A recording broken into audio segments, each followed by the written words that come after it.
বাজের সাথে যারা আপনারা ব্লগটা দেখছেন তার থেকে আমি কম করে ৫,০০০ টাকা পাই। ১ বছর হয়ে গেল এখনো পর্যন্ত পয়সা দেয়। তোর হাতে গিয়েছিল লুকাচ্ছিসটা কি এসবও খাস? স্বর্গের সিঁড়িতে পাগল। সকাল সকাল রেডি হয়ে গেছি, এখন যাচ্ছি দোকান থেকে। সকালে একটা ভাই ফোন করেছিল, ফোন করে বলছে যে ওর একটা ট্যাটু করার আছে, আর্জেন্ট তাড়াতাড়ি আসতে। কিন্তু আমার কাল রাতে শুতে শুতে লেট হয়ে গেছিলো বলে এখন তাড়াতাড়ি যাওয়ার চেষ্টা করছি। এখন খাবো, খেয়ে বেরিয়ে যাবো। প্রায় ১৫-১০টা বাজতে চলেছে এখন। দেখি যত তাড়াতাড়ি যাওয়া যায়। ভাইটা এসে দাঁড়িয়ে আছে, খেতে দিয়ে দিয়েছে, এখন বেরোতে হবে সেই কারণে। আর এখন আমাকে খেতে দিয়েছে সকালবেলায় 3 পিস রুটি, পেঁয়াজকালি দিয়ে পুঁটি মাছের কোনো আইটেম একটা। তো সেটা খেয়েই আমি এখন বেরোবো। বেরিয়ে রাখছি দোকানের দিকে। গাড়ির সাথে করে জল নিয়ে যাচ্ছি।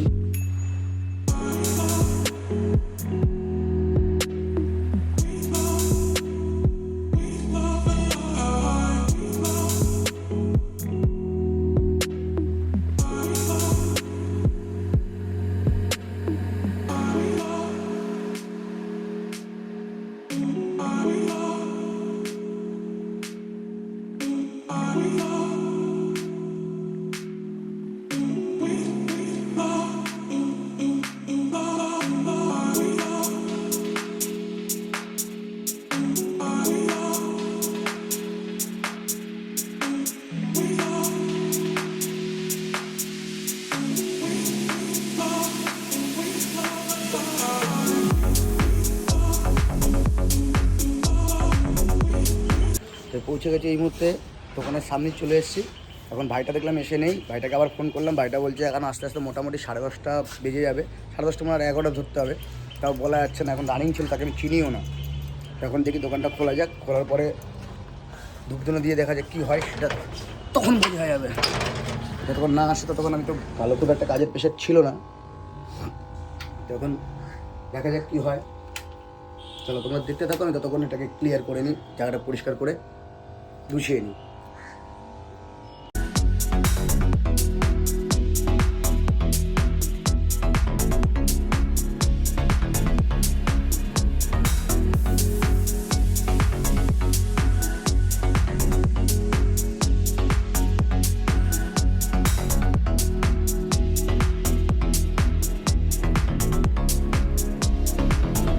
তো এই মুহূর্তে আমার সব হয়ে গেছে কমপ্লিট, এখনও ভাইটা আসেনি, ওটার জন্য ওয়েট করছি। 10:30 বাজতে চলে। পাশে দুটো দোকান খুলে গেছে, ঘুরঘুরো করছে সামনে থেকে পাশে 2 দোকানদার। এই যে এই এক হচ্ছে বড় বড় চিটিং বাজাচ্ছে এই লোক, যার কাছে আমি 450 টাকা পাই, কিন্তু সেই টাকা দিতে চায় না। আমার টাকা তার দিতেই হবে আগে আগে। আমারও কিছু বলার আচ্ছা বক্তব্য আছে। আচ্ছা, বাজে কিছু বলবেন? আরেক চিটিং বাজের সাথে যারা আপনারা ব্লগটা দেখছেন তার থেকে আমি কম করে ৫,০০০ টাকা পাই। ১ বছর হয়ে গেল এখনো পর্যন্ত পয়সা দেয়। টাকা নিজেদের মধ্যে টাকা আসবে, যা একটু লেট করেনি, টাইমে 10:30 আগেই চলে এসছে। তো এই যে ভাই এসেছে, এখন দেখতে হবে ভাই কী ট্যাটু করে, তারপরে আমরা ডিসাইড করিনি, তারপরে আবার ব্লগ শুরু করছি। তো এটার এখন টেন্সিল হবে, টেন্সিল হওয়ার পরে ভাইকে বসিয়ে স্টার্ট করব। জানি না কতটা কি লাগবে ভাইয়ের, খুব একটা লাগবে বলে মনে হয় না, যতটা লাগবে ভাই। ফার্স্ট টাইম তোমার, চলো ফার্স্ট টাইম দেখি কতটা নিতে পারে। চলো রেডি।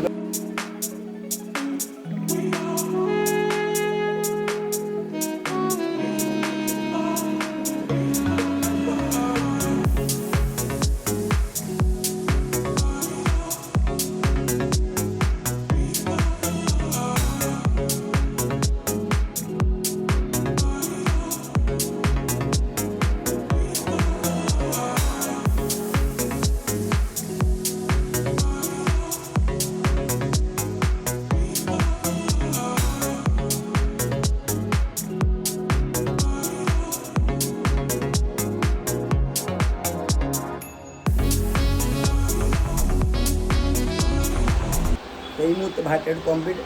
এখন আমরা রিভিউটা দেখো কেমন হয়েছে, ঠিক আছে? তোমরাও জানিও কেমন লাগবে।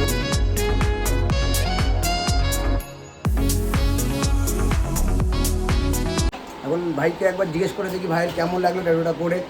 এরপরেও বলছে নাকি আমার এটা করবে। তো ভাই তোমার কেমন লাগলো ট্যাটুটা করে? খুবই ভালো হয়েছে। দাদার চ্যানেলটাকে সাবস্ক্রাইব করো, দাদার দোকানে এসো। হ্যাঁ, তোমার কেমন লাগলো? আমার ভালো লেগেছে। আমি পরের বারেও আবার বানাবো। তো ভাইটার কাজ তো এই মুহূর্তে হয়ে গেছে, কিন্তু এখন আমার এইগুলো জায়গাগুলো পরিষ্কার করতে হবে, ক্লিয়ার করতে হবে। দুপুরে আরেকজনের আসার কথা, এখন তার শিওর না সে আসবে কি না। এখন দেখা যাক, যদি আসে ভালো কথা, না হলে এখন বসে বসে এর দোকানে ওর দোকানে আড্ডা টাইম পাস করতে হবে। তো ফোনে চার্জ দিয়ে বসে আছি, এখন কোনো কাজকর্ম নেই। তার মধ্যে আর একটা ভাই এসছে, সে তারও কোনো কাজকর্ম নেই বলেই আমাকে যে এখন অন্য কাজ করাচ্ছে। তার এখন একটা ফটো এডিট করে দিতে হবে, তার পিএফের কিছু ডকুমেন্টস জমা করতে হবে, কিন্তু যেই ফটোটা নিয়ে এসছে সেই ফটো এখন স্ট্যাম্প মারা আছে, স্ট্যাম্পটাকে আমার এখন ঢাকতে হবে। তো এই হচ্ছে সেই ভাই যার লাইফে কোনো কাজকর্ম থাকে না, দিনে 5 বার করে এখানে এসে পড়ে থাকে আর ধান্দায় থাকে কোথা থেকে কি মারা যায়। ট্যাটু করতে হবে আমার। ট্যাটু করতে হবে, ভাই ট্যাটু করতে হবে। এই আগের দিন হাফ পড়ে গেছে, এখন দেখিয়েছে আগের দিন হাফ পড়ে গেছে, এটা হাফ আমরা ঘুরতে যাবো বলে বাকি রেখে দিয়েছিলাম। তো যাই হোক, ভাইয়ের এখন ফটোটা তুলে ফটোটা এডিট করে দিই, দেখি এডিটিং হয়ে গেছে। ও এখন আবার বেরিয়ে গেছে ওর পিএফের অফিসে যাবে, ফ্যানগুলোকে বন্ধ করে যাবে রে, ফ্যান চ্যান থাকতে পারিস তুই আবার এসে। তো যা, বিকালে আবার চলে আসবি, আর সময় হাতে করে কিছু নিয়ে আসি, খালি হাতে আসি না।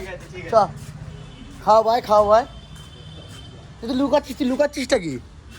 তোর হাতে গিয়েছিল, লুকাচ্ছিসটা কি? এসবও খাস? স্বর্গের সিঁড়িতে পাগল। এখন যাই দেখি ওর সাথে একটু আড্ডা মেরে আসি। আড্ডা মেরে আসার পরে কুন্তলকে দেখা। আচ্ছা, আমাদের এডিটর কুন্তল বলছে যে ব্লগটা যেন ভালো হয়। কি বলছিলি যেন তুই? ব্লগটা একদম মানে ফালতু হয়। আচ্ছা, বলছে আমার ব্লগটা যেন ফালতু হয়। ও একটা ক্রিয়েটার না তুই? ও একটা ক্রিয়েটার না, এখন পাগলামি করতে হবে কি দাদা? ঠিক বললাম তো? এই যে আমার দাদা বসে বসে মনে হয় একা একা গেম খেলছে, ওকে বললাম তখন যে চলো খেলি, সে লোক আমার সাথে খেললো না, এখন একা একা বসে খেলছে। তো আমরা বেরোচ্ছি এবার গাড়ি ধরতে। আমার দাদা এখানে বসে রয়েছে, দাদার মুডটা একটু অফ আছে, মনে হচ্ছে আজকে রাতে কিছু একটা করবে, এখন বোঝা যাচ্ছে না, কিন্তু আমরা যাই, যাওয়ার পরে বোঝা যাবে দাদা কী করবে। সন্ধ্যা না বন্ধ, দাদা তো আবার অন্ধকার না হলে বোঝা যায় না কী করবে না। চলো বেরিয়ে দেখা হচ্ছে। দাদা তাকা, দাদা দাদা বেরিয়ে গেছে, আর এই আমি যাচ্ছি, দাদার আমি মিলে যাচ্ছি, দুজনের গাড়িটা ওয়াশ করাবো। চলো যেতে কথা হবে।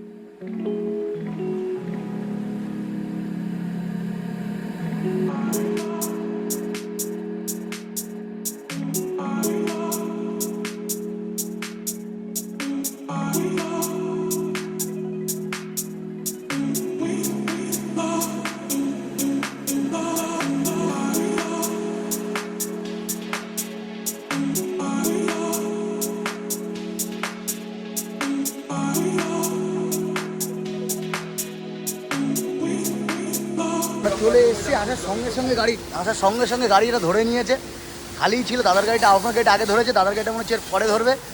দাদা দাঁড়িয়ে আবার মুনিয়াদির সাথে দাঁড়িয়ে কথা বলছে।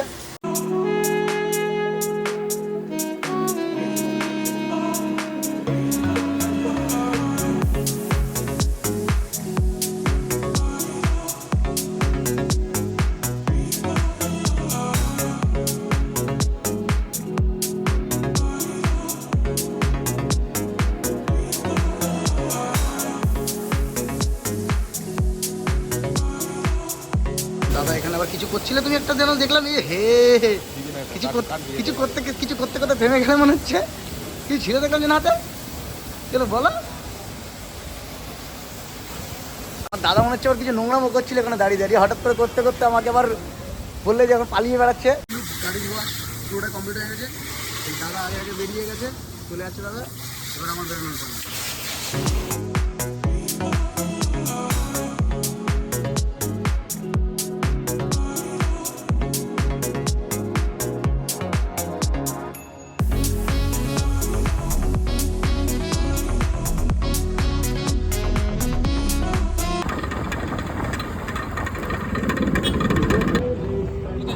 আস্তে আস্তে হট করে মটকারটা আগের দিনে ঢিলা ছিল, লুজে আওয়াজ হচ্ছিল।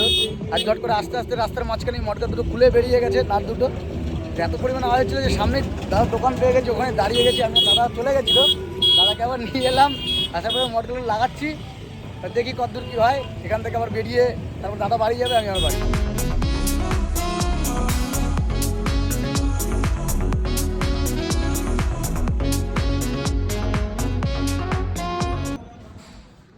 তো গাড়ি লাগিয়ে দিয়েছি বাড়িতে, টিকে লাগিয়ে এখন উপরে দিয়ে যাচ্ছি।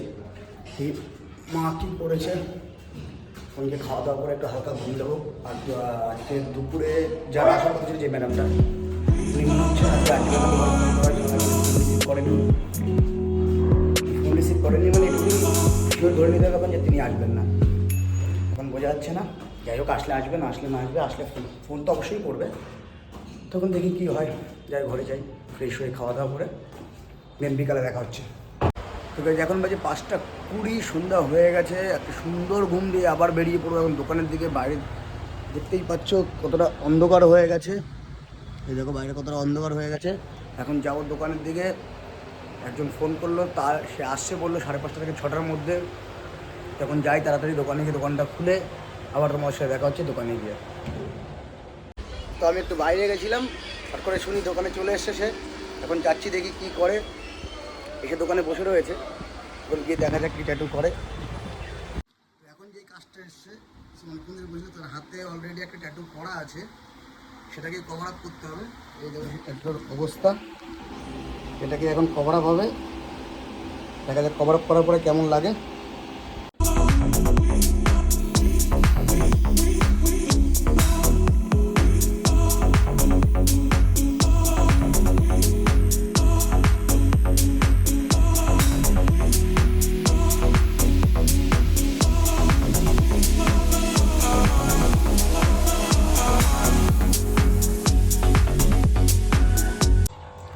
ফাইনালি আজকের মতন এখানেই ডান, কাজ শেষ হয়ে গেছে। আর বাড়ির দিকে যাই দোকান বন্ধ করে। তো বাকি কথা কাল হবে, কাল আবার আসবো। Good night, by.